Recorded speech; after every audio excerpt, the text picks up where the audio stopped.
Gente, maravilha! Sejam bem-vindos para mais uma reunião do GFORP. Hoje temos a alegria de receber a mediação aqui da temática do debate com a professora Juscelia, né? A professora Juscelia é professora de Campo Grande, é professora do CPTE, né? Foi embora para Campo Grande, trabalha em Campo Grande agora, na FMS. E é uma alegria tê-la com a gente aqui, a gente poder estabelecer esse diálogo. Todo mundo já recebeu o texto que ela indicou, a gente já leu. A professora vai ter aí uns 30, 40 minutos para fazer uma fala, posicionando a temática para nós, e depois, na sequência, fica aberto para as questões, né? Aquela metodologia que a gente costuma sempre utilizar, trabalhar, tá bom? Sr. José, seja bem-vinda, fica bem à vontade aí, 30, 40 minutos para você posicionar a temática aí para nós, tá bom? Fica à Tá, vontade. João? Então, obrigada, Paulo, Tarcísio, Valdeci, pelo convite, né? Para a gente é uma oportunidade de estar conversando um pouquinho, falando sobre atendimento educacional em ambiente hospitalar, que é uma temática que faz parte aqui das nossas pesquisas, né? Uma linha de pesquisa, de estudos que nós estamos trabalhando, né? Aqui pelo envio. Quando nós falamos em atendimento educacional em ambiente hospitalar e domiciliar, nós sempre ficamos, né, pensando, né, às vezes as pessoas perguntam, mas é a mesma coisa que pedagogia hospitalar? É a mesma coisa que classe hospitalar? Sim, são terminologias utilizadas e como outros temas, outras questões, são, ao longo do tempo, discutidas e referenciadas de um modo correto ou incorreto de se utilizar, né? Hoje, o MEC indica o termo atendimento educacional em ambiente hospitalar, o que era anteriormente chamado de classe hospitalar, né? As pessoas, muitas vezes, utilizam, pesquisadores, nós vemos em alguns trabalhos o termo pedagogia hospitalar. Não está errado, mas o que se coloca com relação a utilizarmos o termo pedagogia hospitalar?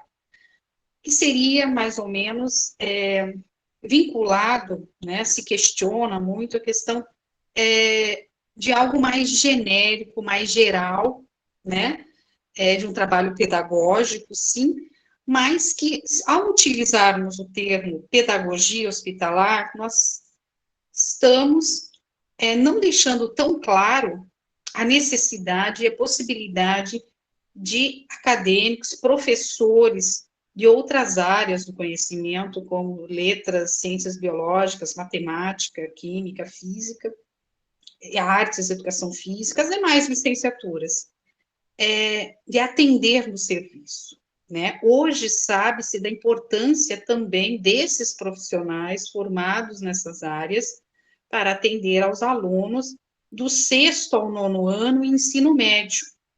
Porque nós sabemos, nós que somos da área da pedagogia, nós sabemos que a nossa formação, o nosso preparo é mais voltado para a educação infantil e os anos iniciais do ensino fundamental, né?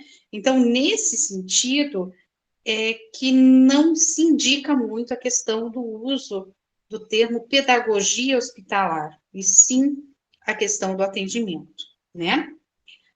O termo classe hospitalar, que nós vemos em muitos estudos, em muitos artigos, foi muito utilizado, inclusive foi o primeiro termo, quando foi oficializado pela Política Nacional de Educação Especial, em 94, onde houve o primeiro momento em que, dentro do nosso país, se falou nesse atendimento, foi utilizado classe hospitalar, né? E nesse momento, o MEC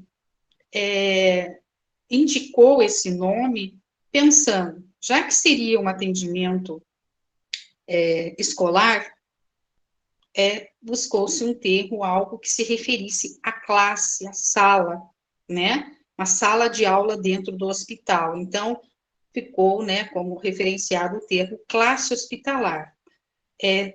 Esse termo, até para quem pesquisa, para quem escreve, quando nós referenciamos a questão do início do termo, né, de quando se trabalhou, da trajetória, vamos dizer, do atendimento, nós nos referimos a essa questão da Política Nacional de Educação Especial de 94, onde se falava desse atendimento enquanto classe hospitalar, né? Seguidamente, né, pela questão da contribuição da nossa LDB,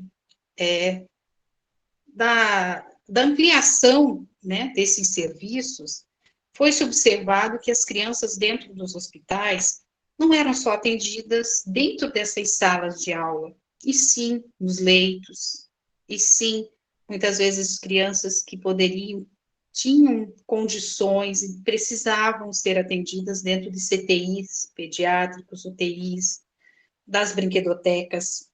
Então, se questionou o termo classe, né?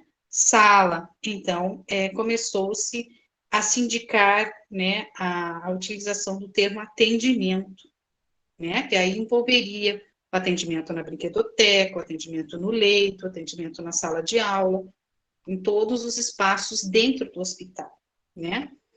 E quando se buscou-se complementar o termo, se busca muito, o MEC orienta muito a questão de nós utilizarmos sempre o termo educacional, porque muitas pessoas confundem o atendimento nosso, educacional, pedagógico, com atendimento, muitas vezes, psicológico, ou de outro profissional de saúde. Por quê? Nós, enquanto professores de atendimentos hospitalares, educacionais hospitalares, nós acabamos criando um vínculo com a criança, nós acabamos participando da rotina da criança dentro do hospital, né? Naquele momento em que o professor vai dar as boas-vindas para a criança, para o jovem, né? Seja no leito, ou na sala de aula, na brinquedoteca, ele cria um laço, né? Ele participa do dia a dia da criança, da família dentro do hospital, né? Nós temos experiências e temos no dia a dia, quando nós convivemos no hospital, nós sabemos que muitas vezes tem médicos, enfermeiros que inclusive recorrem ao professor para conversar sobre um diagnóstico, sobre um tratamento, traz o professor junto pelo vínculo que a família, que a criança cria com o professor. Para nós vermos que dentro do hospital, nós também somos importantes, o quanto um professor é importante na vida de uma criança. E isso, gente, inclusive isso é registrado, nós temos pesquisas que denotam isso, né, da importância do papel do professor dentro do hospital, né? Então, nesse sentido, pensando nessa questão emocional, como eu coloquei, desse acolhimento que nós, enquanto classe hospitalar, atendimento educacional, ambiente hospitalar, nós damos, né, nessa participação, do planejamento, na organização do dia da criança, no momento em que nós, professores, nos estruturamos, né, porque já que nós não vamos atender somente a uma criança, nós vamos atender a várias crianças, seja individualmente no leito, ou na brinquedoteca, ou na sala de aula, ou em grupo, né? Então, o professor precisa dar as boas-vindas, e muito mais, ele precisa estruturar o atendimento, né? Todas as crianças têm direito a esse atendimento durante o dia. Então, é necessário que as secretarias de educação, por meio dos nossos gestores, avaliem o quantitativo de crianças que tem, né, que são atendidas em média dentro desse hospital, para se prever um número X de professores, para que todas, de fato, sejam atendidas. E o professor, nesse dia a dia, é muito importante que ele faça esse recenseamento, esse levantamento, para ele poder planejar quanto tempo para tal ala, para qual setor, para tantas crianças, né? Quanto tempo terei individualmente com tal criança, em grupo, né? Então, isso é muito importante. Sabendo, levando em conta que esse quantitativo é bastante, vamos dizer, flexível, variável, né? Tem crianças que têm alta, tem crianças que entram, né? Então, essa observação, esse levantamento dentro do hospital é muito importante, né? E dentro desse levantamento, dessa estruturação, do planejamento que o professor cuidadosamente faz, em contato com a escola, levanta dados, conversa com a família, organiza toda a atividade, o conteúdo para atender a essa as crianças nesses momentos, que nós observamos que o professor exerce a sua função dentro do hospital e ele cria laços fortes, né, com essa criança. Então, por conta disso, que se orienta muito, se divide muito o atendimento educacional, porque somos professores e temos uma função de educar, de ensinar, de dar continuidade à questão escolar dentro do hospital, mas somos professores, né? E a parte psicológica, emocional, compete aos demais profissionais, cada qual dentro do seu quadrado, né? Mas esse vínculo, como eu coloquei, é muito importante. E nós também trabalhamos com o emocional, mas nós, enquanto educadores, nós precisamos delimitar e ter muita clareza dentro desse atendimento da nossa função, né? Então, por conta disso, que quando os gestores contratam, selecionam professores, se observa muito a questão do perfil, né? Então, eu tenho que ser um professor que tenha clareza do meu papel lá dentro, né? Eu não posso estar adentrando em questões que muitas vezes não me cabem e eu não vou saber lidar, né? Então, isso é muito importante. E também, paralelo a isso, é muito importante a nossa formação pela equipe multidisciplinar, esse preparo, né? Porque muitas vezes tem questões que é próprio da nossa característica, da nossa postura enquanto profissional, mas nós aprendemos muito também, né? Então, essa formação, essa orientação contínua dos médicos, dos psicólogos, enfermeiros, fisioterapeutas, terapeutas ocupacionais, nutricionistas, essas informações, orientações são importantes para eu, enquanto professor do atendimento, estruture as minhas ações, as minhas orientações às famílias, as minhas orientações à escola, né? Então, eu tenho que saber, enquanto professor, até onde eu posso ir, né? Então, isso é muito importante. Por conta disso, que se discute muito o termo atendimento, né? Por conta dessas especificidades, dessas questões, que muitas vezes as pessoas acham que é apenas um brincar dentro do hospital, e não é. Se eu quero validar, se eu quero garantir um direito a essa criança, de ter uma continuidade, de aprender de fato dentro do hospital, eu preciso ter um atendimento estruturado, né? Eu preciso ter essas informações do hospital justamente para eu poder organizar. E claro que dentro desse atendimento nós vamos ter crianças em condições muito específicas, né? Teremos crianças com uma doença leve, uma patologia leve, com sintomas leves, com uma permanência curta dentro do hospital. Nós vamos ter crianças com necessidades de saúde mais complexas, que necessita-se de aparatos, de equipamentos, que ela vai precisar de um horário específico para ser atendida, que não vou poder atendê-la dentro do mesmo período que eu atenderia dentro de uma escola, né? Eu tenho que fazer essa adaptação a essa condição da criança.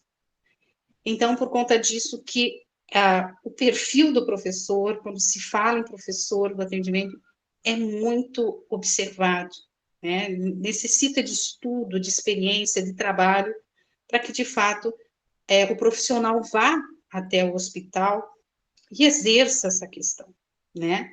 De colocar, de verificar todas essas questões após toda a sua estrutura, né? Esse levantamento, essa organização, para que todas as crianças sejam atendidas no dia, exceto aquelas que vamos dizer que não sem condições, porque nós sabemos que muitas vezes dentro do hospital um dado dia, um dado momento, ou dias, as crianças não vão ter condições de ter nosso atendimento, né? A prioridade é a saúde, né? Então, temos que ter esse discernimento. Claro que esse discernimento é feito junto com a equipe, né? Por conta disso que precisamos, quando falamos no professor de atendimento educacional em ambiente hospitalar, nós vemos que nós necessitamos de uma pessoa que seja aberta, né? Que tenha uma facilidade de trabalhar em equipe, né? Aberta, né? A ouvir, a discutir, a se colocar, né? E como eu coloquei, né? Saber dos seus limites enquanto área, né? Minha atuação, que eu, de fato, preciso fazer no hospital, né? Então, isso é bastante importante, pensando nessa questão do atendimento. E quando se fala educacional, como eu coloquei, tanto o MEC como as secretarias, os próprios hospitais, quando se fecha uma parceria, a primeira questão que se delimita é a questão da função. Então, é professor, nós vamos ser professores dentro do hospital. Não vamos ser psicólogos, não vamos ser cuidadores, nós somos professores, né? Com uma carga horária igual a eu tivesse trabalhando numa escola, 20 ou 40 horas. Tenho meu horário de planejamento garantido dentro da questão hospitalar, né? É aquela questão que se fala, o professor se desloca até o hospital. Pensando nas questões legais, né, do professor, o professor do atendimento educacional em ambiente hospitalar, ele precisa ficar vinculado, lotado numa escola de origem, seja municipal, estadual, porque é a questão da continuidade dos seus direitos, da progressão funcional, né? Claro que vocês podem observar que tem alguns hospitais particulares que contratam professores, contratam pedagogos, mas é uma outra função específica. Mas pensando no nosso plano de cargos e carreiras do funcionalismo público, pensando na rede municipal e estadual, se orienta a questão da lotação do professor numa escola de origem que vai acolher essa classe hospitalar. Essa escola, em contrapartida, recebe recursos, né, para prover em materiais de consumo, equipamentos, o que seja esse atendimento dentro do hospital, né. Pensando numa questão de parceria, nós vemos que os hospitais também entram, né, com o espaço, alguns entram com a questão de mobiliários, materiais, jogos, brinquedos, as secretarias também. Então, no momento que se acerta uma parceria, já se determina o que cada um, o que o Estado vai entrar, o que as secretarias vão entrar, né, o que o hospital, né, já acertando para que, de fato, o atendimento aconteça de um modo harmônico e com qualidade, né, com recursos que sejam adequados e necessários para o professor poder trabalhar, né. Outra questão que se fala dentro, quando se pensa numa parceria, essa questão que é obrigação do hospital capacitar esse professor para atender a esse aluno, dar todas as orientações de como proceder, de como se portar dentro do hospital, a questão de vacinas, né, de ter todo o aparato, né, de ser cuidado também, a questão da saúde mental do professor, se exige a questão de um acompanhamento psicológico desse professor, principalmente aqueles que vão atuar em alas, né, onde as crianças apresentam uma saúde mais debilitada, né, como o câncer ou mesmo outras patologias, que nós sabemos que muitas vezes as crianças passam por um sofrimento maior ou que há ocorrência de óbitos, né, e enquanto professor, né, dos atendimentos, nós vamos vivenciar isso, vivenciamos isso, né? Um dia nós podemos chegar e ter o nosso aluninho, outro dia nós podemos ter uma notícia não tão, né, confortante, alegre, esperada, né? Muitas vezes nós vamos ter que nos afastar, não vamos poder atender esse aluno, porque esse aluno não vai ter condições de atendimento. É como eu coloquei, a prioridade, sabemos do direito da criança à educação, o nosso dever de dar essa continuidade, mas a prioridade da criança dentro do hospital é a saúde. Então, por conta disso, nós temos que ter também essa percepção, essa preocupação, né, junto, claro, com os profissionais da saúde, né. Quando nós aqui no estado, que eu fui coordenadora do atendimento, de classe hospitalar, de atendimento educacional ambiente hospitalar, nós tínhamos um trabalho como de uma escola, né, tínhamos a sala com os nossos materiais, quadro, carteiras, né, armários, jogos, tínhamos os nossos momentos de conselho de classe, né, onde nós discutíamos os atendimentos, as escolas das redes pedem sempre uma orientação de notas, então o professor da classe hospitalar tinha a questão do relatório, a questão da indicação de notas, né, mas sabemos que a responsabilidade da nota é da escola, aí a escola validava ou não a questão da nota sugerida, era uma sugestão de notas, né, nesses conselhos. Falam nessa situação no caso de crianças, por exemplo, as crianças oncológicas que ficavam muito tempo afastadas, né, da escola.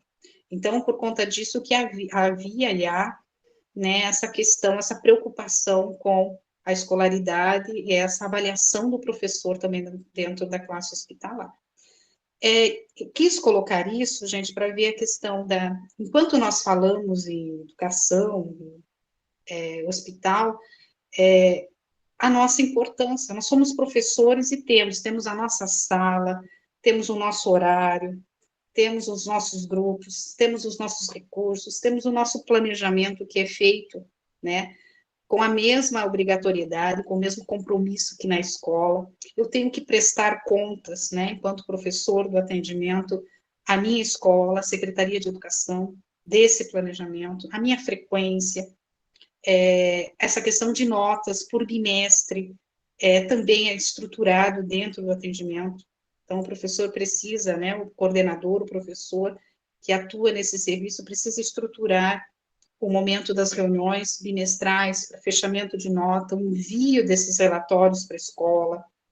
É muito indicada a questão do contato do professor com a escola, né, sempre para ver como que o aluno estava antes da internação, como o aluno passar informações também para essa escola de como esse aluno como ele está, quais as suas necessidades momentâneas ou permanentes, né? Então, isso faz parte da nossa função. Então, esse contato direto com a escola é muito importante. Visitas do professor do atendimento hospitalar à escola, visita da escola ao hospital é muito importante. É bom que o professor venha visitar o seu aluno, né, demonstrando carinho, aconchego, que ele pertence ainda à sua escola, que no momento em que ele tem a sua alta e que tem a possibilidade, ele vai retornar. O que se espera, né, é que essa criança volte à escola e continue tendo normalmente a sua questão escolar.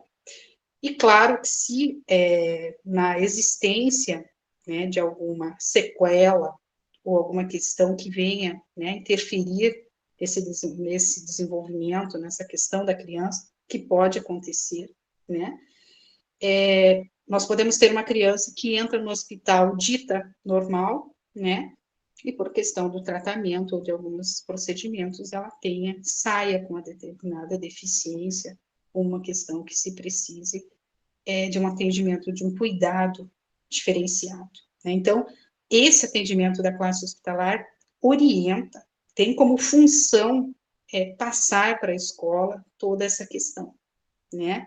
E orientar a escola de como atender ao aluno, desde uma questão mais simples, né, de uma orientação simples, ou mesmo de continuidade ao que era antes da internação, às modificações, alterações, adaptações que serão necessárias, né.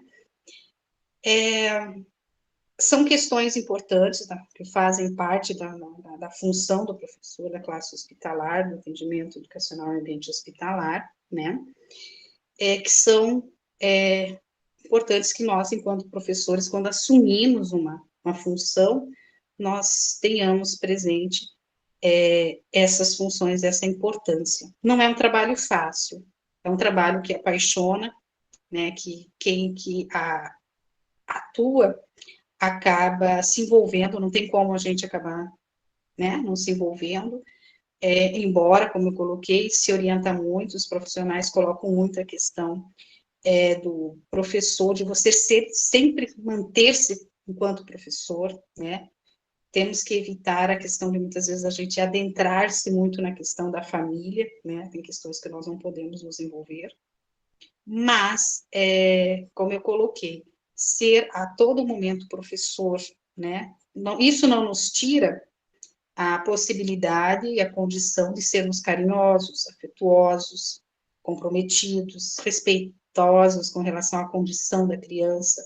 né, preocupados com essa criança, com essa família, de criar um vínculo, vamos dizer, diário, né, com essa criança, mas eu, enquanto professor, né, então isso é bastante importante, né, e como eu coloquei, né, que nós vemos no nosso dia a dia dentro do hospital é que a criança aprende, temos muitas crianças, temos relatos de famílias, de escolas, de crianças que vieram antes da internação com muita dificuldade, mas que com um trabalho mais individualizado, que ela acaba tendo no hospital, muitas dificuldades são sanadas, né? Temos casos muito bem sucedidos, temos casos de crianças que vão voltar para a escola com determinadas dificuldades, sequelas, atrasos, que não têm condição, muitas vezes, de ser atendida, de estudar, né? Se precisa se rever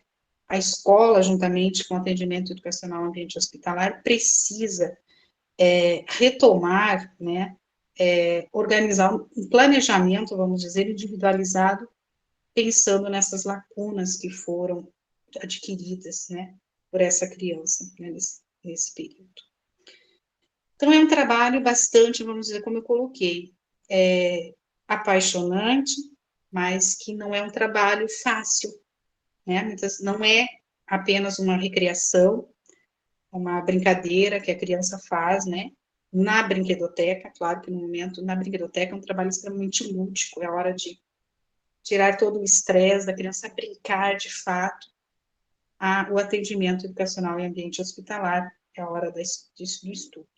Então, o MEC e as secretarias, quando organizam essas questões do atendimento dentro do hospital, sempre busca fazer essa distinção. Tem gente que muitas vezes faz a correlação, acha que é igual o atendimento da brinquedoteca com o atendimento educacional hospitalar, e não é. São propostas muito distintas, muito correlacionadas, mas distintas. Então, o brincar, a brinquedoteca é aquele ambiente lúdico, colorido, alegre, é o momento do brincar, desde a criança até o jovem, o adulto, a mãe pode brincar dentro da brinquedoteca. É o brincar, né? É soltar o sentimento que sente, tentar ter uma aproximação do seu cotidiano, da sua normalidade da vida, naquele momento do brincar. Mas, quando vamos estruturar a questão do atendimento, ou estudar, aí eu preciso ter um espaço específico, organizado, para a criança poder estudar de fato, né? Para que, de fato, o atendimento seja algo que nós efetivemos a nossa função, né? E que a criança aprenda de fato, não ser um faz de conta, né? A criança está aprendendo e muitas vezes nós não temos um trabalho efetivo, educacional, acadêmico. Então, isso é cobrado muito do professor, esse atendimento, esse olhar, essa preocupação, essa estruturação desse atendimento, né? A mesma coisa a criança do leito, né, que o professor precisa muitas vezes ter algumas adaptações, ela não consegue sentar, levantar, né? Então, como que eu vou poder estar estudando com essa criança. A criança está no CTI, como que eu posso fazer minhas atividades, eu posso interagir com essa criança, quanto tempo. Então, são questões bem específicas que a gente falando para as pessoas podem pensar, nossa, mas isso é muito complicado. É algo importante, né? Mas o dia a dia, né, traz ao professor a experiência, traz ao professor esse discernimento, esse conhecimento, né? E claro que qualquer dúvida, qualquer questão que foge desse olhar, dessa estruturação que o professor tem dentro da sua prática, que ele vai criando, vai fazendo, vai construindo, ele pode e deve procurar a equipe multidisciplinar para tirar qualquer dúvida ou discutir situações, casos, possibilidades, né? Dentro dos hospitais, os professores sempre participam das reuniões das equipes. Nós vemos que foi um grande ganho do atendimento, essa participação. Então, quando se tem as reuniões das equipes, né, de saúde, o professor sempre está junto, né, ouvindo as questões, as discussões das crianças. Quando eu trabalhava no atendimento, eu achava muito importante, eu achava interessante as visões dos médicos, né, os médicos sempre cobravam da gente, não o conhecimento, vamos dizer, integral da doença, mas sempre eles faziam questão que nós tivéssemos a informação das patologias, né, dos quadros das crianças, né, por quê? Né, até, claro que aí entra a questão ética, do que eu, enquanto profissional, vou ouvir, do que eu vou poder falar ou tratar, né, mas isso eu acho importante e um grande ganho do atendimento, né, o professor aprende muito, né, por conta disso que a gente sempre vai ter um pezinho na saúde, né, por essas exigências, por essas questões, e é importante que o professor tenha essa noção. Então, essa participação nas reuniões de equipe são importantes. Tem alguns hospitais, inclusive aqui em Campo Grande,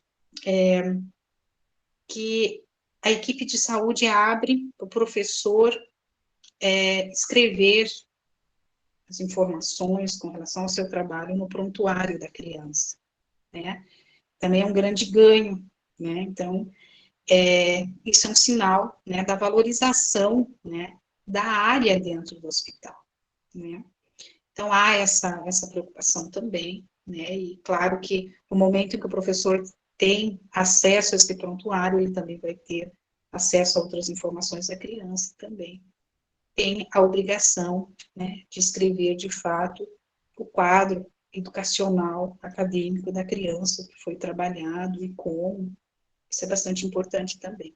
Para os outros profissionais também conhecer, né, como que a criança vem aprendendo ou se desenvolvendo, né? E a questão também, nós colaboramos muito para a equipe tanto dos médicos como a parte da psicologia, somos nós que muitas vezes trazemos a eles informações de como vem desenvolvendo cognitivo dessa criança, né? Principalmente crianças que passam por cirurgias, por procedimentos, às vezes os médicos procuram muito os professores para relatarem o que nós estamos observando com relação à criança, como ela está funcionando, se ela está aprendendo, se ela está enxergando, ouvindo, né, por meio das nossas atividades. Então, para nós vermos o quanto nós somos também importantes dentro desse cenário, né? Não é apenas levar uma atividade, levar um caderno, um jogo, e sim, nós entramos nessa questão, inclusive da avaliação dessa criança, né? Quando a gente trabalhava no atendimento, muitas vezes nós passamos muitas informações para a equipe, que foram importantes, inclusive, para avaliação, para relatórios da equipe de saúde. Muitas vezes eles chegavam e pediam para a gente checar determinadas questões para auxiliá-los, né, no dia a dia, como nós estávamos observando essa criança. Então, é outra função importante. Uma coisa que nós realizávamos dentro do atendimento e que quando nós vemos a questão do documento do MEC, que coloca a questão da função do professor, nós temos também, pensando em escola, nós temos a obrigação também de orientar as famílias. Então, quando nós vemos os pais, as mães, a maioria das crianças são mães que ficam, né? Poucos pais acabam ficando como acompanhantes dos filhos. Nós vemos que também dentro do serviço se organiza a questão de reuniões, né? Tanto para falar sobre a criança, repassar informações da escola, repassar a questão de direitos da criança, né? Que muitas vezes tem pais que acabam não sabendo desse direito, né? Da continuidade da questão escolar, que a criança pode ter seu vínculo não quebrado, que o estudo, o que ela está estudando no hospital tem o mesmo valor legal que ela estivesse estudando na escola. Se ela não tem condições, por exemplo, de retornar à escola, ela tem direito ao atendimento domiciliar, né? Então, há a possibilidade, seja a rede estadual, municipal, ou mesmo a escola particular, de contratar um professor para atender a esse aluno enquanto não possa estar frequentando a escola. Então, são questões que são importantes de serem discutidas e repassadas para a família, né? Claro que essas questões podem ser trabalhadas junto com o serviço social, né? Que, inclusive, com outras questões de direito, né? Mas que nós sabemos que para a criança que passa por uma patologia, essas informações já são mais diretas, né? Já passam pelas consultas. Mas essa questão, a parte educacional, não é tão bem conhecida, né? Então, nós vemos a nossa também função e importância desse atendimento também, estar esclarecendo, informando com relação ao direito da criança, né? Como eu coloquei, quando nós organizamos, fechamos uma parceria, se é observado, né, o quantitativo de crianças, vai ser o quantitativo de professores, a idade, a faixa etária da criança vai ser a formação desses professores. Quando é hospital que trabalha com crianças menores, sempre prioriza-se a formação do professor em pedagogia. Quando temos crianças, adolescentes, se busca também, acolhe-se o professor de pedagogia, mas também os professores das outras licenciaturas, né, porque são eles que vão poder dar, de fato, uma aula, vamos dizer, condizente na questão de química, matemática, física, porque nós, enquanto formados em pedagogia, a nosso foco, né, já distancia-se um pouco mais dessas disciplinas, embora tenhamos condições, sim, mas nada que um professor especializado para melhor trabalhar com conteúdos mais complexos, né? Vocês gostariam de fazer alguma pergunta Muito bem, com Juscelia. relação a essa questão? Vamos abrir para o pessoal quiser comentar, perguntar, daí você vai ajudando É, eles a, é. tá bom? Muito bem, Uhum. pessoal. Palavra aberta aí. Vamos lá, Pode por favor. perguntar, Val. Juscelia, queria primeiro falar da alegria de ler o artigo que você publicou lá, né, na gênese da pós-graduação brasileira em educação, né? A Federal de Santa Maria é a universidade, né, do primeiro programa de mestrado em educação do Brasil.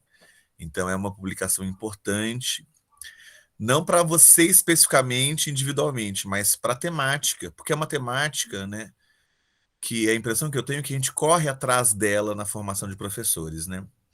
É mais comum a gente ter no curso de pedagogia uma disciplina, né, como atuação docente em espaços não escolares, que é o caso da história do curso de Uhum. pedagogia do CPTL, e não ter nas demais licenciaturas. Eu Uhum. queria, na verdade, falar disso um pouquinho, mas tentar dialogar com você a partir do curso que você está coordenando aí em Campo Grande, que eu ajudei a divulgar, me esforcei bastante, tomara que você Uhum. tenha tido um monte de Legal, alunos, legal. que é uma pós-lato sensu, no nível do aperfeiçoamento, né? Depois eu queria que você Uhum. contasse um pouquinho para a gente. Mas eu vou contar um pouquinho da historinha dessa disciplina no curso IPTL. Uhum. Eu era professor de estágio e nós tivemos uma menina fazendo estágio na Gentil Montalvão, que é uma escola aqui pertinho da Lagoa. E na turma onde ela fazia estágio, tinha uma criança que a professora atendia em casa. E aí isso apareceu no estágio, e aí eu fui conversar sobre isso, e aí nós fomos descobrir que era uma criança sem células sudoríparas.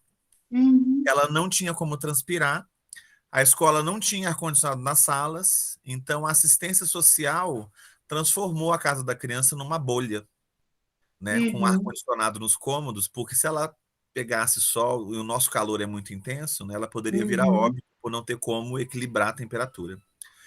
E foi a primeira vez que eu ouvi falar de atendimento educacional especializado com o nome pedagogia hospitalar, mas que não era no hospital.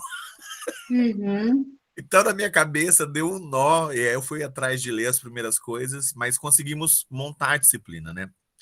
Eu ministrei a primeira edição, aí quando você chegou no seu concurso, você assumiu essa disciplina, fez um trabalho Uhum. maravilhoso. Muito legal. Mas eu vejo que foi mais a realidade nos obrigando a fazer isso do que propriamente a nossa clareza como formadores de professores. Então é nesse ponto que eu queria conversar com você e te dar espaço para você contar um pouquinho do curso lá de aperfeiçoamento, porque me parece que é uma grande lacuna na formação inicial de professores, né? Para além do curso de pedagogia, a questão dessa formação. E ser professor, né, de uma criança hospitalizada, ser professor de uma criança que está em casa porque não pode ir para a escola por conta da sua enfermidade é uma especificidade muito séria, né? Um exemplo prático, né? Você não entra em hospital de crachá em colar, porque não pode ter nada pendurado no corpo que vá de um leito para o outro e carregue um germe, uma bactéria que pode matar uma criança. É uma Tem outra. lugares que Mas nem conta aí para a gente do esmalte curso. a gente pode usar. Conta aí para a gente do curso que eu estou empolgado. Não, nós tivemos, né, a felicidade do MEC escolher a UFMS para coordenar, né, esse curso de aperfeiçoamento. Nós estamos na terceira edição, né? Tivemos em 2018, 19, não, desculpa, 19, 20, 21, que agora nós estamos concluindo agora em 22, né? Temos 3 edições. Esse curso é um curso de 180 horas de aperfeiçoamento, que é destinado aos professores da rede básica, né? Da educação básica, né? De escolas públicas, né? Então, se pensa, né, na questão, professores que poderão atender nesses atendimentos, e professores também que estão lá na escola, que vão receber esse nosso aluninho que vai sair da escola, vai sair do hospital e vai retornar à escola. Então, essa preocupação do MEC foi muito importante dentro dessa questão, dessa visão para o nosso atendimento, né? Porque são 500 vagas, às vezes a gente até acolhe mais alunos, né? Nós tivemos estamos formando quase mais de 2.000 professores dentro dessas 3 edições, né? Muito importante, do Brasil todo. E agora nós estaremos, em setembro, oferecendo a primeira especialização em atendimento educacional em ambiente hospitalar, né? Então, nós estamos vendo como que será a seleção, para, de fato, nós estarmos divulgando e organizando, né? Mas foi, como você falou, Val, é um grande aprendizado para nós, né? Inclusive professores, né? Porque nós também acabamos nos preparando, nos capacitando. Nós tentamos aqui, enquanto UFMS, sempre criar um curso teórico, mas não afastado da prática, né? E nós estamos tendo um resultado muito positivo com os nossos professores que participam, né? Porque nós tentamos levar essa informação sempre associada ao dia a dia, ao cotidiano. Nós buscamos professores que atuam nesse trabalho, professores com experiência, né? Contratamos, vemos professores que têm uma experiência larga no atendimento, com pesquisas, com a experiência no dia a dia, né? Não apenas no escrever, no apontar, no resultado, mas que pôs a mão na massa lá, que trabalhou, que atendeu dentro do hospital, que vivenciou toda essa situação. Então, nós sentimos que concluímos essas edições com bastante êxito, e o nosso êxito, nosso resultado que nós esperamos e que nos trazem bastante alegria, é que nós vemos que os nossos professores, os nossos cursistas, os nossos alunos, saem com outra visão do atendimento, com informações, tentando, vamos dizer, interessando-se, né, em trabalhar, né, no serviço, ou mesmo preocupados com o seu aluno lá na escola. Então, é muito, muito legal. E nós vemos também, aprendemos muito, como nós temos alunos de todos os cantos do Brasil, nós nós conhecemos realidades diferentes, né? Nós colaboramos desde um centro maior, um hospital de referência nacional, até um município pequenino que não tem nem hospital, mas que no aluno, ele passa por uma hospitalização, e esse professor vai ter esse preparo para atender, vendo, né, esse aluno de um modo diferenciado. Né? Parabéns, querida. Muito interessante mesmo. Obrigado mais uma vez. Imagina, obrigada a você, Val. Tarcísio? Sim, a minha internet está oscilando um pouquinho aqui. Está me ouvindo? Estou. Bom, primeiro, eu quero externar aqui o meu prazer em revê-la, né? Eu tenho um carinho muito grande pela Juscelia, trabalhou conosco aqui no CPTL, e agora está lá em Campo Grande. Igualmente. Né? Mas Juscelia é uma das mãos que me fez chegar ao FMS, então sou muito grato a ela. Muito bem. Imagina. Juscelia, eu estava aqui no seu texto, você coloca uma questão muito interessante, né, sobre a questão das políticas públicas com relação ao atendimento educacional e ambiente hospitalar. A minha questão é assim, eu estou com uma disciplina agora de educação em espaços escolares, né? Essa que o Fontoura citou. E a questão da pedagogia hospitalar é um desses espaços. Né? E aí, eu vou até, inclusive, trabalhar esse texto com os meus alunos agora, né? Para a gente fazer uma reflexão um pouco mais aprofundada, porque esses termos também são muito novos para mim.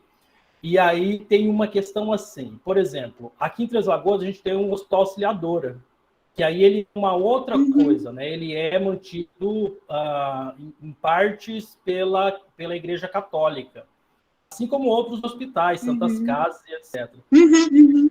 Né? Eu queria saber, assim, esses hospitais também que não são ligados ao setor público, eles têm esse tipo de trabalho? Porque a gente sabe, por exemplo, tem projetos, né? Eu me lembro de um dos projetos mais famosos, que é aquele Doutores da Alegria, por exemplo. E eu acho que não encaixa nessa questão da pedagogia hospitalar ou do atendimento, né? Acho uma discussão um pouco mais aprofundada. Então, legalmente, nós temos leis, inclusive dentro de Mato Grosso do Sul, nós temos uma lei do... Como é que a gente pode cobrar do poder público? Como é que a gente pode cobrar do poder público uma atuação mais efetiva dos profissionais, dos educadores, né? Nesses ambientes. Sim, você colocou uma coisa importante. Dentro das legislações, das políticas, se cobra muito do setor público, dos hospitais públicos, né? Nós temos, inclusive, em Mato Grosso do Sul, uma lei feita pelo deputado Murilo Zawitch, que fala dessa questão da incumbência, da obrigatoriedade dos hospitais públicos de criarem esse atendimento nos hospitais do Estado. Mas nós sabemos que muitos hospitais justificam a questão de não ter muita demanda de crianças, né? Então, nós temos pontos, cidades, chaves que apresentam, né? Campo Grande, Dourados, Três Lagoas deveria, né? Por ser uma cidade, né? Uma das maiores cidades nossas do estado, deveria ter um atendimento, né? Mas a prioridade na lei a cobrança, vamos dizer, é dentro dos hospitais públicos.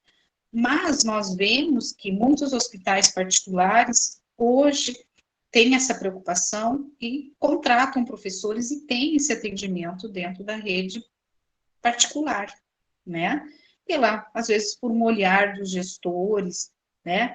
Por essa questão das famílias, muitas vezes, trazerem essa questão da escola, né, para a criança que se afasta muito tempo. Então, nós vemos que muitos hospitais particulares vêm abrindo, né, implementando esse atendimento.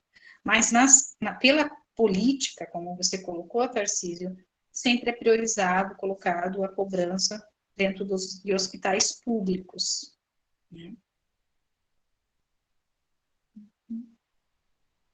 E aí, nesse nosso atendimento, falando em políticas, nós vemos que é amparado, né, esse atendimento pelo ECA, pela própria Constituição Federal, pela LDB, nós temos um capítulo que fala da educação especial, e aí cita-se, né, a questão do atendimento educacional em ambiente hospitalar e domiciliar também, né, nós temos alguns documentos internacionais que trouxeram, né, que apoiam a questão do direito da criança hospitalizada.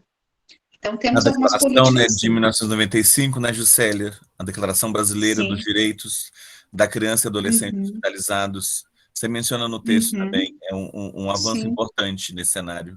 sim, sim. A HumanaSUS também, ela não deixa de citar a questão do atendimento também. Também foi uma proposta que ajudou muito a ampliação, a criação desses serviços dentro dos hospitais, né? E também, talvez, uma das questões que impulsionou hospitais particulares, privados, a também abrirem, né, a se preocuparem com esse tipo de atendimento, né?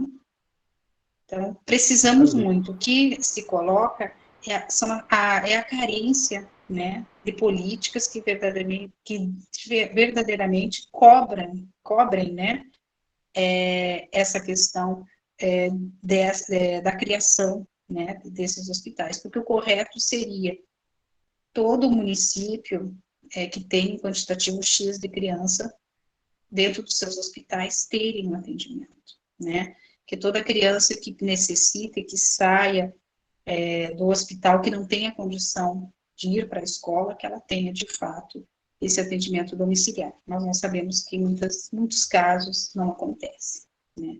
A criança acaba evadindo da escola, reprovando, não tendo toda essa continuidade do processo escolar, né? Antes da gente Lidiane? falar, a Sheila comentou umas coisas no chat que acho que são importantes, falando sobre os tipos de material. Você não quer falar um pouquinho disso, Sheila? Uhum. Olá, boa noite, professores. Tudo Boa bem, noite. professoras? Prazer aos que eu ainda não conheço. Então, eu sou a professora Sheila, aqui do Paraná. Legal. Eu comentei, prazer, professor Valdeci. Então, eu comentei Prazer é ali meu. por conta. Oi? O prazer é meu. Obrigada. Você que está cortando aqui para variar um pouco a internet, perdão. Então, eu comentei dessa. Obrigada, professor, prazer também. Por conta dos materiais, algumas experiências que nós tivemos com disciplinas, como os professores comentaram, a professora Juscelia também abordou, né? As disciplinas no curso de pedagogia. Aqui, na grade anterior, ela entrava como tópicos especiais, então ela nem era uma disciplina integrada ao curso. Aí os nossos alunos se formavam, o último espaço que eles conseguiam trabalho era na escola, né? No espaço do sistema educacional em si. E daí eles iam para os CRAS, CREAS e, enfim, outros espaços, e alguns alunos em Curitiba atuaram em demandas de hospitais. E aí, professor, então eu comentei no material, porque das experiências que eu tive com as disciplinas e com projetos de extensão aqui da Unicentro, nós tivemos que adaptar, mesmo antes da pandemia, né? Então, foi uma aprendizagem, assim, né? Agora, mais ainda depois do Covid, né? Na nossa vida. Então, nós tivemos que adaptar o material justamente por conta disso, de questão de infecção, bactéria, e há mesmo esse risco, né? Então, até os livros, por exemplo, de literatura, nós tivemos que plastificar, a gente usava muito papel contact mesmo, para eles poderem ser esterilizados com álcool 70, que era justamente, então, cada criança usava, né, professor Juscelio, e daí, para poder ter esse manuseio até entre as equipes, né, o uso de luvas. Então, as nossas equipes aqui de alunos que participaram desse projeto de extensão, nós também tivemos uma espécie de formação mesmo da questão da saúde, com relação, assim, ao eixo preventivo mesmo, né? E muito bacana, professora, já que o professor me pediu para falar, eu ia falar no final, mas gostei muito da sua fala, professora, prazer em conhecê-la também, e acredito assim, que é uma área que quero ter a esperança que um dia vai ser uma área que, inclusive, vai ter uma demanda grande de procura de profissionais para atuar, né? Porque quem teve um filho, alguém na família, principalmente, né, com um laço afetivo mais próximo, sabe o diferencial que é ter esse trabalho no espaço hospitalar. Então, independente da nomenclatura, eu vejo quanto o profissional faz a diferença. E finalizando, professora, queria elogiar também a sua fala naquele montante de não abarcar espaços que nós não podemos adentrar sozinhos, né? É muito importante, eu falo muito isso com os alunos, que nós temos que ter essa humildade, eu diria assim, pedagógica, que nós não somos psicólogos, nós não somos, mesmo que você tenha formação, é muito importante essa questão da rede, de se respeitar o espaço multidisciplinar, cada um no seu espaço, mas que, como uma salada de fruta, né, vamos nos complementando ali e contribuindo com essas práticas, né. Eu tive essa experiência também na família, com o meu afilhado, né, que ele teve uma doença grave, de tratamento longo, ele ficou 8 meses em casa, ele passou por todas as etapas em Maringá, Paraná. Então, ele teve o atendimento domiciliar, no hospital, e também até o processo de avaliação dele foi feito no leito. Então, foi muito importante. Quando ele fala da época da doença, ele diz, a parte mais legal de quando eu fiquei doente era a minha professora, né, que fazia essa... Obrigada. Obrigada a você. Qual cidade? Curitiba? Não, Sheila? professora. É Prudentópolis. É mais fácil Não falar conheço. Cachoeiras Gigantes. Perto de Londrina? Não, é entre Não? Ponta Grossa e Guarapuava. É mais ou menos Sim, eu tô 200 trocando. quilômetros, Sim, mais ou sim. menos, né, de Curitiba. Mais ou menos isso. Vizinha do Paulo, então. Isso. Sim, sim. Quando ele está no Paraná, sim. Obrigada. Verdade, legal. Nós agradecemos, professora Sheila. Boa participação aqui com a gente. Legal. Eu vi aqui no chat a questão da contribuição da Mariana. A Mariana colocou uma questão muito importante, que se trabalha muito dentro do atendimento, a questão de não ser um reforço, não é uma atividade de reforço, e sim um trabalho pedagógico, um processo que se é trabalhado desde quando a criança entra no hospital, onde que se foca a aprendizagem, né, adequada às condições, às possibilidades, ao interesse dessa criança. É muito bem colocado pela Mariana, essa preocupação nossa, né, sempre não se fazer um trabalho de reforço, não é um reforço, é um atendimento, né? Isso é bastante importante, bem pontuado, né? Mais alguma questão? Ligiane? Professora. Boa tarde. Boa tarde. Um prazer conhecê-la. Igualmente. E agradeço pela sua explanação. Eu gostaria de fazer um pequeno relato e uma pergunta. O relato diz respeito à minha experiência inicial como professora na educação básica. Assim que eu assumi uma turma de alfabetização como professor regente, houve um caso, né, de um aluno que adoeceu repentinamente, 6 anos, e ele, eu não sei se nós agimos corretamente, ele não recebeu um atendimento educacional no hospital, até porque ele ficou 2 meses, mas foi uma doença severa que o acometeu, e a gente não sabia se ele iria conseguir sair daquela situação, se ele iria mesmo se recuperar. Então, quando você mencionou que isso abala realmente emocionalmente as pessoas envolvidas, eu me lembrei daquela situação. Porque você tem uma criança brincando, aprendendo, correndo ali o tempo inteiro ao seu lado, de repente a carteira vazia e ela no hospital. Até hoje, assim, eu me emociono um pouco com isso. E as crianças também sentiam muita falta dele, né? Então, eu fiz visitas para ele. Na época, nós estávamos estudando os mamíferos.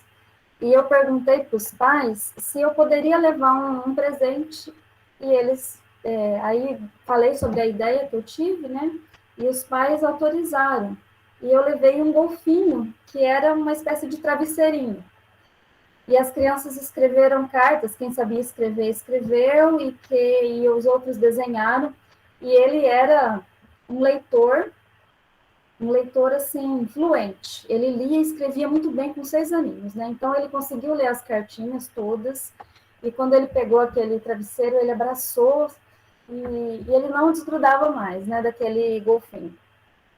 Os pais me disseram que aquele símbolo e aquelas cartinhas foram muito importantes, porque ele se sentiu vinculado à escola, à professora, aos amigos durante todo o tratamento. Mas eu não sei se aquela ação nossa foi correta ou não, então se tem algo assim que não faz parte do protocolo, eu até gostaria de ouvir você. E ele se recuperou, felizmente, né? Depois de alguns meses ele ficou bem, voltou, e foi uma felicidade.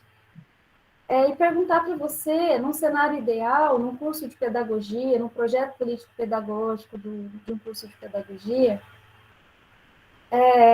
como você acha que esse atendimento poderia ser mais bem contemplado, para que pedagogas e pedagogos saíssem já do curso de graduação melhor preparados para lidar com essa realidade?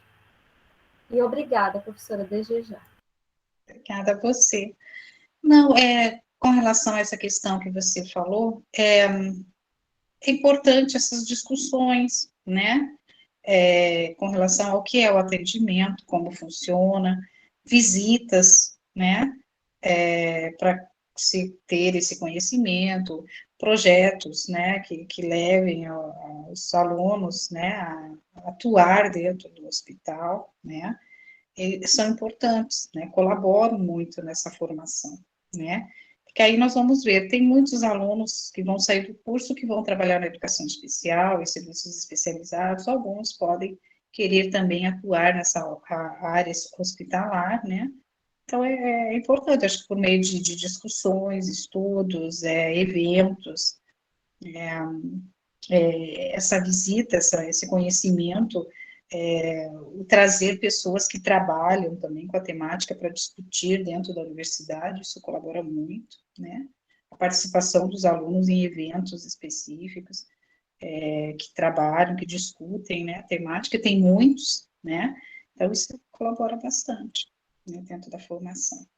Com relação ao que você falou, é muito importante esse trabalho que você disse, de trazer, né, a criança, o objeto, né, do dia a dia, né, o brinquedo dela, né, então nós sabemos que uma das estratégias muito indicadas, né, que a criança sempre traga junto de si a roupinha, o seu brinquedinho, para, né, o que o vincula, né, com a família, a casa, a escola, né, esse carinho, nós vemos que quanto emociona as mães, crianças, o carinho que a escola dá, que os coleguinhas dão, né, quanto nós vemos que a criança que passa por uma patologia dessa amadurece, quanto a família amadurece, quanto a escola, os colegas, né?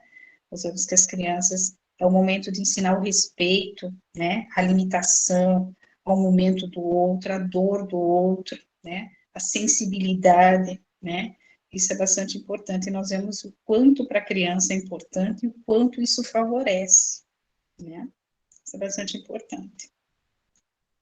Ter esse momento do adoecimento, um momento de reflexão e de bastante aprendizado também, né? E é legal essa experiência que você colocou, é bem significativa, emociona a gente mesmo, né? Com certeza. Obrigada, professora. Obrigada a você. Lúcia. Quem agora? Boa noite a todos. Professora Juscelia, é um prazer conhecê-la. Igualmente. E eu queria falar, olha só a prepotência, dar uma resposta para Tarcísio, um doutor, e eu uma mera estudante. Tarcísio, você fez a pergunta aí com relação às políticas públicas. Quando, nas minhas andadas pelas Santas Casas, eu sempre estou investigando essas coisas. Inclusive, hoje, eu posso te dizer que a Santa Casa de Araçatuba, ela é uma entidade sem fins lucrativos, mas ela recebe 85% do SUS, tá? E o que acontece? Quem banca a classe hospitalar lá é o Estado. Existe um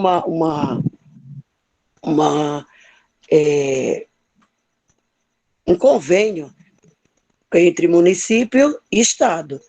E o professorado é mantido pelo Estado, mesmo ele sendo professor do município.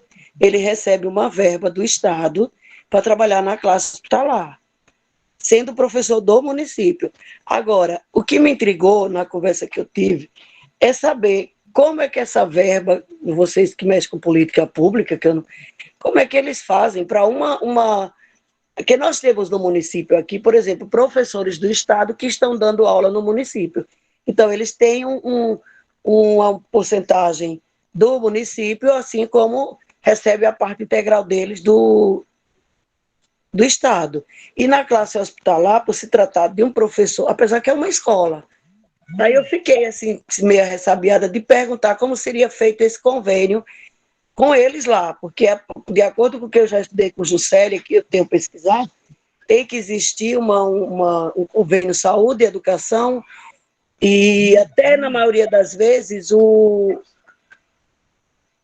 Fundo Social de Solidariedade. Esses três órgãos têm que estar juntos para que, de fato, faça valer uma classe hospitalar. E até, no caso, a domiciliar. Agora, eu estive na de Barretos também, Tarcísio. Barretos também a gente sabe que não é público. Só que lá eu não tive a curiosidade de perguntar se era município, se era particular. A gente sabe que ele vive de doações ali. Não, Barretos, os professores são cedidos pela Secretaria de Educação do Estado. Ah, tá. Eu não perguntei, não. Quando eu estive em Barretos, eu só visitei, não perguntei como era que eram pagos os professores. Porque o meu sonho, gente, é chegar a Três Lagoas, ou Castilho, ou Andradina, numa classe hospitalar. A gente tem esse direito aqui, porque a gente tem crianças em casa precisando. Aqui em Castilho, nós temos criança que precisa do acompanhamento domiciliar. Nós temos crianças em Andradina, de pessoas conhecidas, que precisam do atendimento hospitalar. E eu não sei até onde eu vou poder ir, mas que eu estou estudando para fazer alguma coisa nesse sentido, eu estou. Um dia eu chego lá. Só isso, viu, professora? Desculpa, mas eu acho que ela caiu, gente. Ou caiu, não. Não, eu estava meio aqui caindo, mas voltei.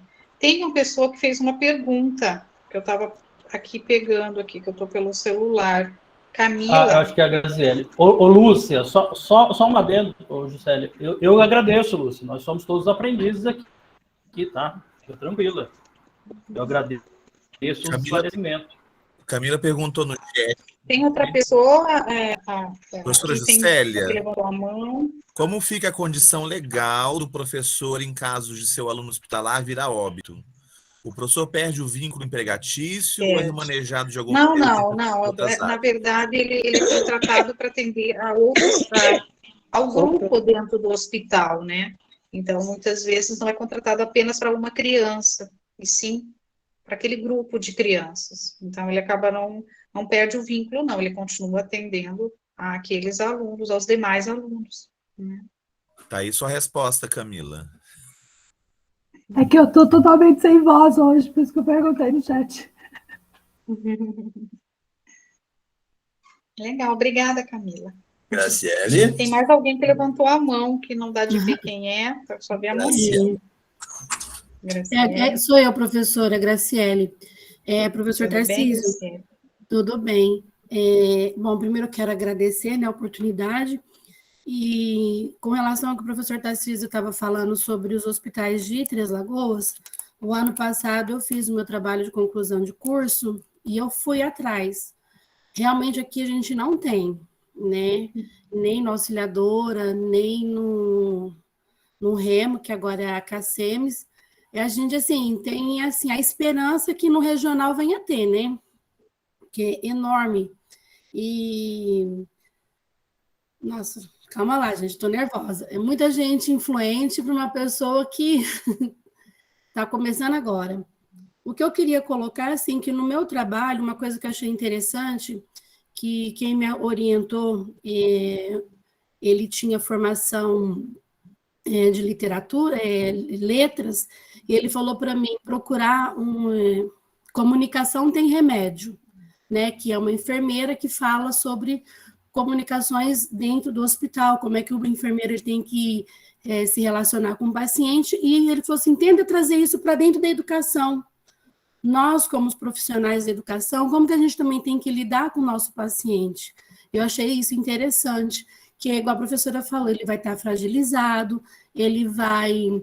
Imagina, ele ainda colocou assim, imagina um adulto, um adolescente, que está iniciando todo um processo químico, biológico, e de hormônios e tudo mais, ele entrar dentro de um hospital, fragilizado por uma patologia, e a enfermeira, ou até você que é professora, que às vezes ele vai estar com a cabeça dele a 1000 por hora, sem saber o que fazer, então você vai ter que ter todo um jeito de se comunicar com ele. E às vezes a comunicação verbal você não vai ter dessa pessoa. Você vai ter que se comunicar com ele por gestos, uma comunicação informal. Então, eu acredito que seria interessante, igual a professora Juscelia também falou, a importância das outras áreas, não só da pedagogia, de um professor de língua portuguesa, de um professor de matemática, que consegue chegar no ponto-chave da necessidade do nosso aluno.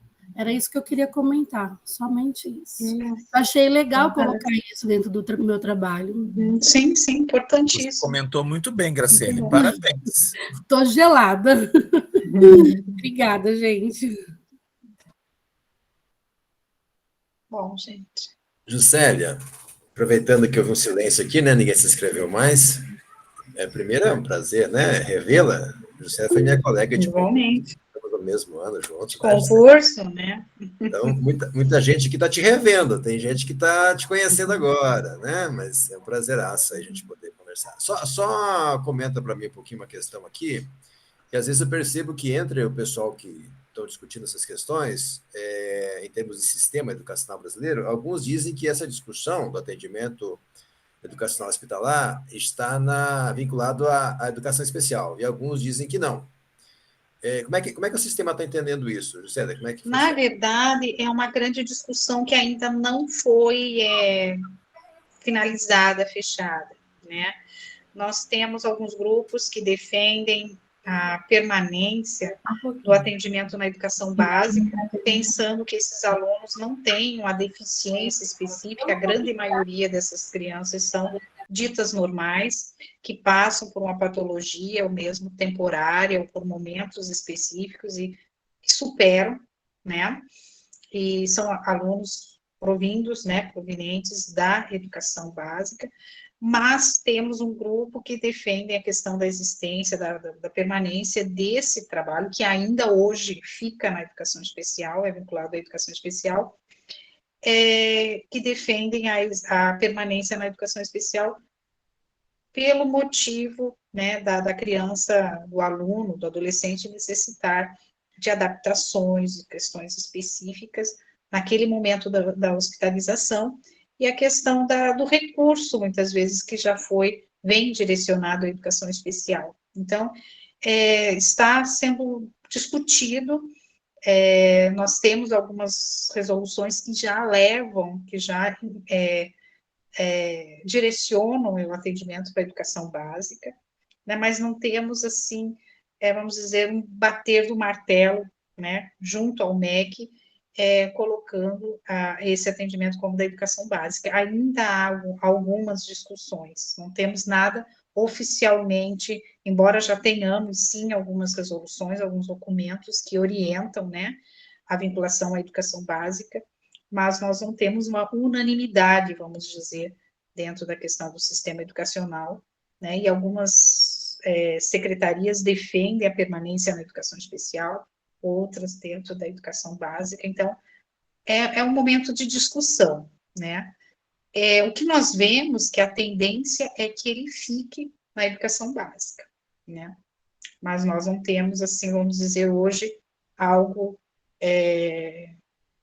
fechado, né, nós temos, assim, algumas orientações que levam à educação básica, mas nós temos ainda alguns serviços, algumas secretarias que ainda direcionam à educação especial. E temos, dentro do próprio MEC, nós temos algumas pessoas que defendem a permanência desse serviço dentro da educação especial. Momento de discussão mesmo. Só para completar antes da Iracema, desculpe, Iracema, querida. Juscelia, você acha que tem relação com o valor custo-aluno, porque o da educação especial é maior do que o da educação básica? Tem essas questões também, e tem a questão da visão também, né, dessa fragilidade desse momento da criança. Alguns acham, defendem que dentro da educação especial essa criança vai ser mais atendida, né, ela não vai ser esquecida dentro, não vai ser mais uma dentro da escola, né, então que as adaptações, as questões específicas, né, esse direito vai ser mais, vamos dizer, garantido, defendido, né, a questão do recurso, né, então a questão da própria formação do professor dentro da educação especial, segundo algumas visões, ela acaba sendo mais privilegiada, mais observada, né, mais apoiada, somente nesse sentido.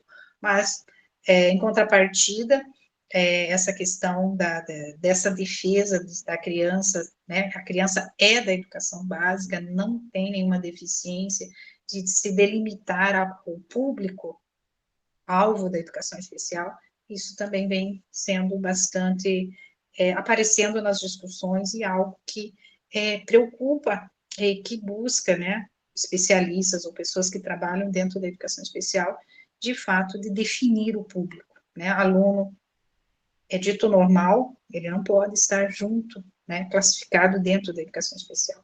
Então, nós temos alguns impasses, né, mas como eu coloquei, a tendência é o serviço manter-se dentro da educação básica. Juscelia, antes de passar para a Iracema ainda, Iracema, segura aí, Iracema, só um pouquinho, tu já vai fazer a pergunta. A Eugênia colocou aqui no chat. Professor Juscelia, muito obrigado pela sua fala. Eu gostaria de perguntar sobre a questão trabalhista do professor. Ele recebe algum tipo de proteção, seguro, por trabalhar em ambiente hospitalar? Deveria receber, mas não recebe. Inclusive, quando eu trabalhava no atendimento hospitalar, as secretarias, os profissionais mesmo, que atendiam, se discutia muito essa questão. E nós fomos até as equipes que estudam, que acompanham essa questão trabalhista dentro dos hospitais, colocaram que teria, sim, o direito, mas é mínimo, porque o nosso contato direto, avaliado, né, não é considerado um contato tão próximo, tão direto, embora, não podemos negar, nós temos um contato próximo com a pessoa, mas não no sentido, por exemplo, como do médico, do enfermeiro, que toca, que, né, que tem um contato, vamos dizer, direto, vamos dizer, com relação, assim, ao corpo da criança, que examina, que mexe, que toca, né, a roupa, né, que pulsiona a veia. Nós não, nós temos um contato, sim, mas é um contato mais, né, o professor, né, junto com ele no leito, na sala, na brinquedoteca. Então, essa argumentação é que nos coloca fora, vamos dizer, desse direito a esse percentual a mais por atender a criança dentro do hospital.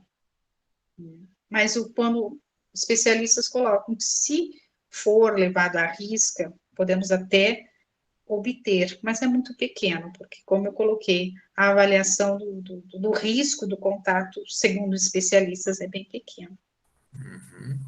Maravilha. Iracema, agora sim, sua vez. Boa noite. Boa noite. Que bom, professora Juscelia, já fiz curso contigo, né? Acho que 2 vezes, e é um tema também que me interessa muito, e eu aprendi bastante, tanto que me sensibilizei com os depoimentos aí das professoras, né? E aqui em Mataguaçu a gente tem atendido, foi boa a sua fala na questão de entender aonde que pertence essa classe, né, esse atendimento. É da educação básica? É da educação especial? Né? Qual o professor que a gente vai contratar para fazer esse trabalho? Né? Muito importante a sua fala. Aqui em Mataguaçu eu tenho assim, relatos do atendimento domiciliar. Criança que se acidentou, que morreram os pais, né? Gente, muito lindo esse trabalho. E aí a gente fez a escolha do professor, do pedagogo, né? Que tinha, assim, a educação especial. A gente não tinha, até então, não sabíamos desse olhar, professora Juscelia. Bacana, né? Entender esse lado. E aí, a criança ficou em casa, tipo, 5 meses. E aí, professores, é tão legal porque daí esse professor vai até a sala do aluno, ele pega aquele conteúdo, ele senta com o coordenador do professor daquele aluno, sabe? Assim, tudo funcionando para aquela criança, ela ficar fora só do espaço dito sala de aula, ele está lá na casa dele. E aí ele tem todo esse trabalho, essa harmonia e fazendo as suas provas. Então, a gente tem, assim, consciência de que isso é possível, né? Sim. Só que aqui em Mataguaçu, eu acho que a gente não consegue, né, professora Juscelia? Até uma pergunta que eu vou te fazer. Como fazer para implantar isso num município tão pequeno? Mas a senhora já até falou aí que é a questão do público, né? Quantas crianças, né? Quantitativos. O quantitativo. Sim. Mas que seria interessante, porque tem crianças... Na verdade, é de interesse político da gestão, né? De conversar com as secretarias, de mostrar a importância, como estruturar, né? De definir a parceria, as obrigações de ambas as partes, da Secretaria de Saúde, da Secretaria de Educação, do próprio hospital, né? Para que, de fato, se estruture o trabalho, né? A função de cada um, quem vai pagar o professor, qual o perfil, a contratação desse professor, carga horária, né? Atendimentos, né? Os recursos, a capacitação desse profissional, é tudo definido, né? Junto com a gestão. Mas o que nós vemos que responde a sua questão é buscar esclarecimento junto às equipes gestoras, né, para que, de fato, se vejam com um olhar a importância, né, de se abrir, de implantar dentro do município, do local, o atendimento. E até, professora, a gente tem crianças que têm doenças degenerativas, né, sim, aquela criança que estão lá, gente, perfeita, igual a professora, cadê a professora que falou agora há pouco? A criança que está lá na nossa sala, linda, maravilhosa, ela entra de férias e volta já puxando uma perninha. Eu tive um aluno assim, né? E ficou lá até ele falecer em casa. Então, sim, a gente sente essa necessidade. Com esse olhar humano, como pessoas que têm direitos, né? Eu sou apaixonada, professora, e eu vou tentar ver aqui, mas eu já dei uma cutucadinha, mas, ó, questão de dinheiro, recurso, forte. A gente, como eu estudei, né, professor Paulo, a educação especial é bonita no papel, a política, mas na hora que a gente parte para a realidade, tem sempre alguém, mas eu não vou desistir. Estou muito feliz por estar aqui de volta e pela como abertura, né? Esse ano acho que é a primeira vez, né, professor Paulo, que eu estou participando do GFOR, professor Tarcísio.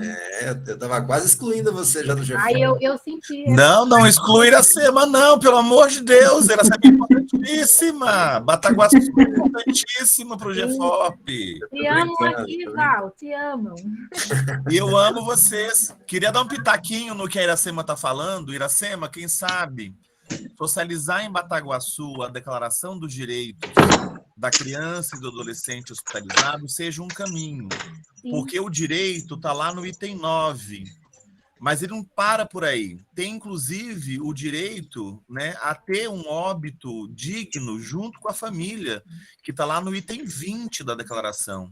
Então, socializar a declaração aí no seu município com as autoridades pode ser um caminho, viu, para viabilizar esse atendimento. Sim, e você que luta, né, comadre? Boa sorte aí na sua luta. Eu já até conversei com a professora Juscelia, no particular, e eu tenho intenção sim. E professor Paulo, professor Tarcísio, grupo, estou de volta, bem feliz. Vencemos a Covid, a minha filha sobreviveu. Deixa eu apresentar aqui, professor Paulo, posso? Isso aí. Pode. Maravilha, Iracema. Olha lá. Olha. Oiê! Essa é a sobrevivente da Covid, Maria Cecília. Oi, Maria Cecília. Eu quase perdi minha filha, mas o professor Paulo me conhece, sabe do meu coração, que eu não vou desistir, tá? Maravilha. E aqui tá quase bem, graças a Deus. E aqui estou eu pronta para... Vamos lutar, né, professor Tarcísio? Não vou desistir. Vamos escrever, vamos produzir. Diante da violência doméstica que a minha filha passou, veio a Maria Cecília depois. E aí eu quero, agora estou nesse momento que Bataguaçu está passando, professores, vamos pesquisar. Suicídio nas escolas, nossos estudantes se matando, se mutilando. Quero até propor aqui o GFORP. Vamos procurar alguém que fale, que estão pesquisando sobre essas áreas, que está chegando na nossa casa. Quem temática importante. Que na minha, e chegou, né? Então, ninguém tem telhado, né? Todo mundo tem telhado de vidro. Todos então, nós. Eu quero pesquisar, quero ler mais sobre a violência doméstica, sobre, né, tantas coisas. E o suicídio, professora, que nós perdemos 2 alunos, 2 não, 3. Tem uma escola do campo aqui que eles estão se mutilando, se matando. Perdemos 2 professores. Então, é muito triste. Estou trabalhando dobrado, viu? Atrás de pessoas para dar palestra para os professores. E é isso aí. Estou de volta, professores. Força aí, Iracema. Bom retorno, Iracema. Bom retorno. Legal. Tarcísio ia falar? Fique à vontade. Bem rápido, porque acho que Juscelia deve ter aula, né? E eu também tenho compromisso. Eu queria saber, Juscelia, com relação aos hospitais universitários, agora na mão dessa... Como que é o nome? EBSER. Empresa Brasileira de Administração dos Recursos da Saúde, hospitais. Exatamente. Se há esse trabalho, ou Juscelia, ou não? Acho que há, sim. Inclusive, aqui com o HU, nós temos uma parceria, né, o FMS. Vejo que eles têm a parceria com a Secretaria de Educação do Estado. Eu acho que existe esse vínculo, sim, sem problemas. Inclusive, eles estimulam muito a questão da pesquisa, do trabalho. Tem uma abertura muito boa para se trabalhar. Eu não vejo dificuldade, não. Embora, né, tem toda uma estrutura, mas pelo menos assim, a experiência que eu tenho com eles é de grande abertura, não só aqui de Mato Grosso do Sul, como de outros locais. Há uma visão bem, vamos dizer, aberta à questão desse atendimento. tanto para nós das universidades que pesquisamos, trabalhamos, como com relação às secretarias que implantam, que atuam efetivamente com o professor dentro dos hospitais. Eu vejo que é uma abertura bem grande. É um trabalho bem tranquilo. Joia. Legal, legal. Vamos. Tarcísio, pode interromper a sua gravação? Vamos para a Oi? parte. Tarcísio, Sim. pode interromper a gravação agora? Vamos para a parte A final. Juscelia já está andando para a sala de aula, olha lá. Beijo.